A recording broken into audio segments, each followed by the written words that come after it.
tous ceux et celles qui nous écoutent ce matin. Au nom de notre Seigneur et Rédempteur Jésus-Christ, nous saluons chacun de vous. Alors que nous nous rassemblons en prière sur les ondes, que votre matinée soit bénie par la présence du Saint-Esprit.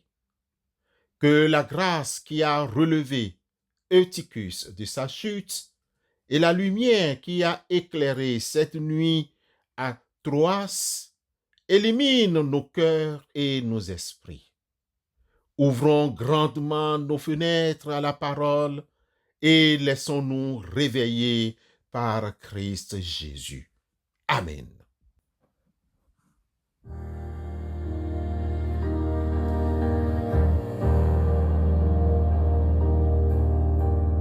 Dans ton amour divin et sauveur, toi les délices de ton Père, te dépouillant de ta splendeur, tu vas t'unir à ma misère.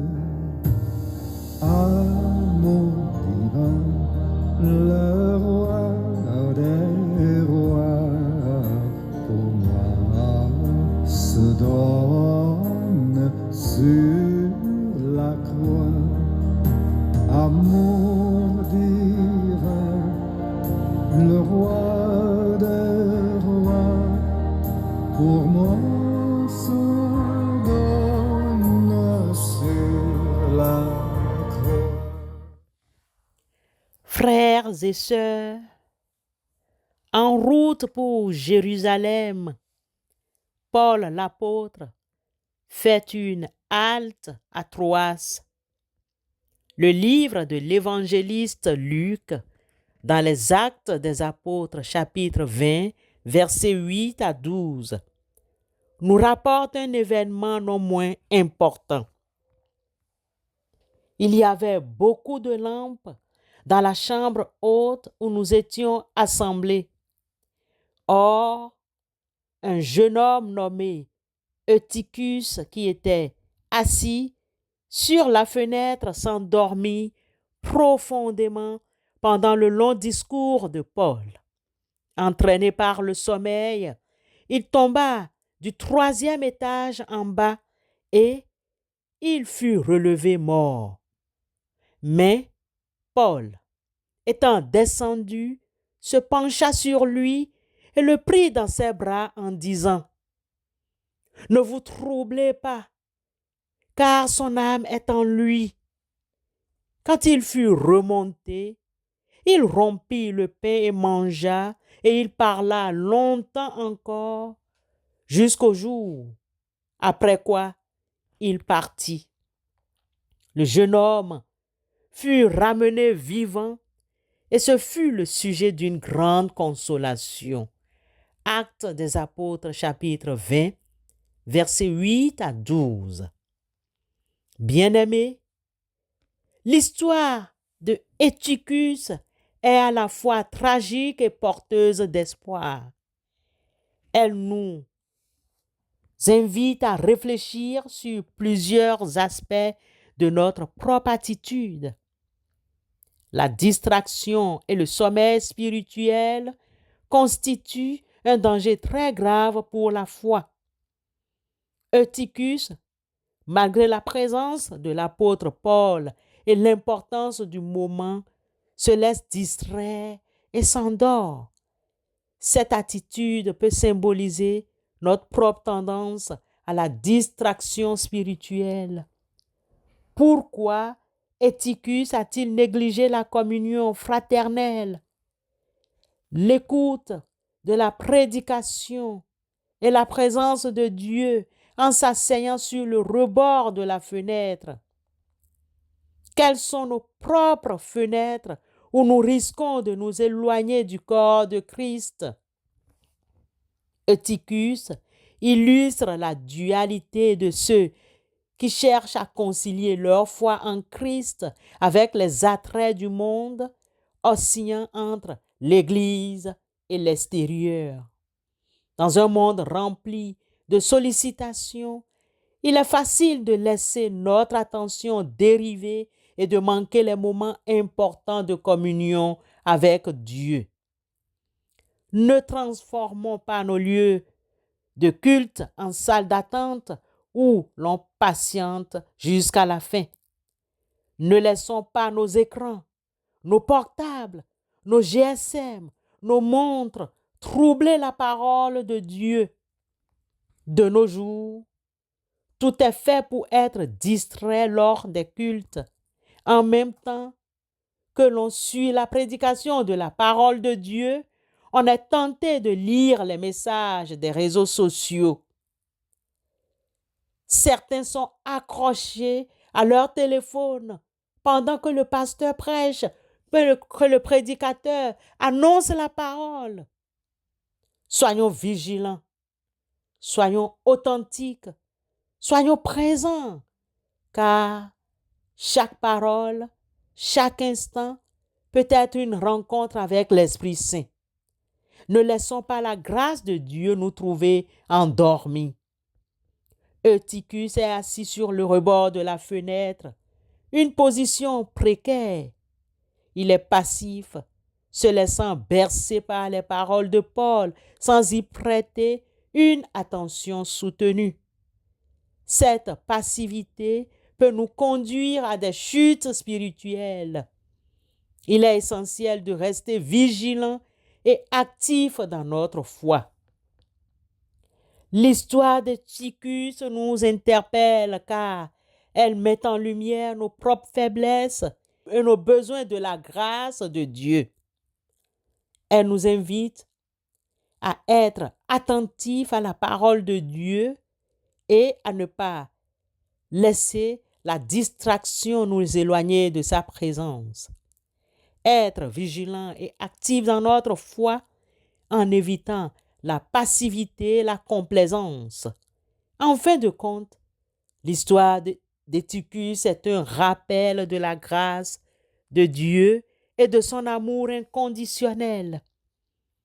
Je connais tes œuvres. Je sais que tu n'es ni froid ni bouillant. Puisses-tu être froid ou bouillant? Ainsi, parce que tu es tiède et que tu n'es ni froid ni bouillant, je te vomirai de ma bouche. Apocalypse, chapitre 3, versets 15 et 16. Amen.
notre Père et Père de notre Seigneur et Sauveur Christ Jésus, toi qui connais les profondeurs de nos cœurs, toi qui connais les complexités de nos vies, nous venons devant toi avec humilité et compassion pour te remercier.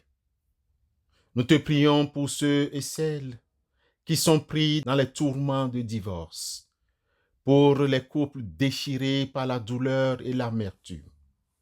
Accorde-leur la sagesse et la grâce de trouver la paix et la guérison, et bénis les avocats et les conseillers qui les accompagnent dans ce processus difficile. Nous te confions ceux et celles qui aspirent à l'union du mariage.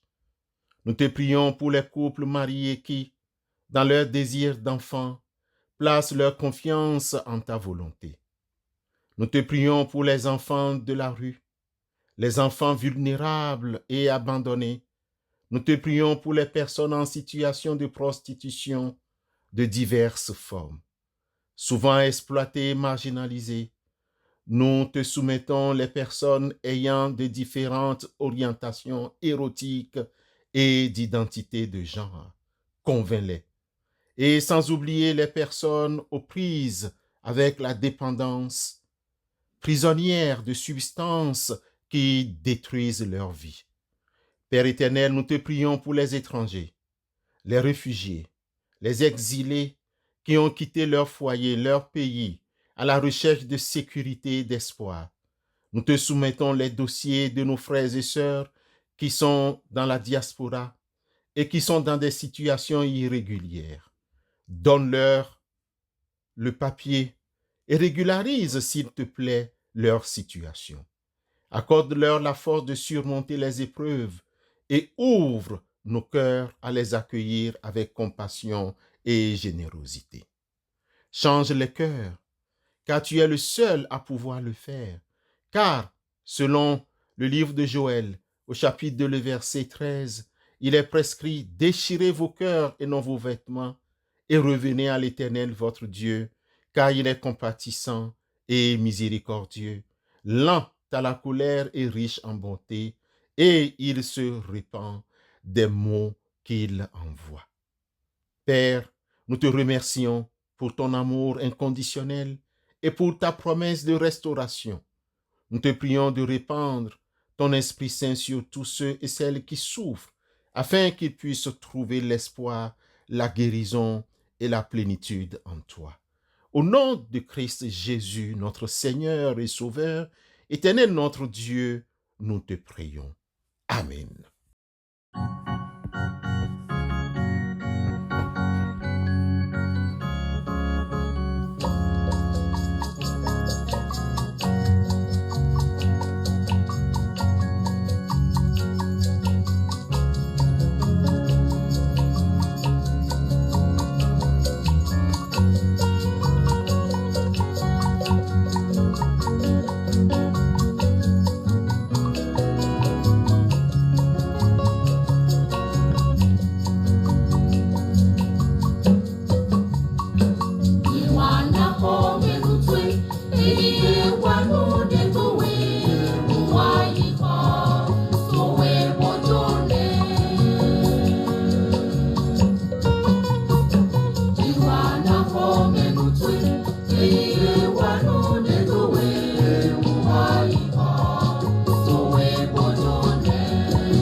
Que le Seigneur, dans sa grâce infinie, pourvoie à tous nos besoins comme il a pourvu à ceux de Pierre et de Jésus. Que nous trouvions la solution à nos défis là où nous ne l'attendions pas et que nous soyons bénis au-delà de nos espérances. Amen.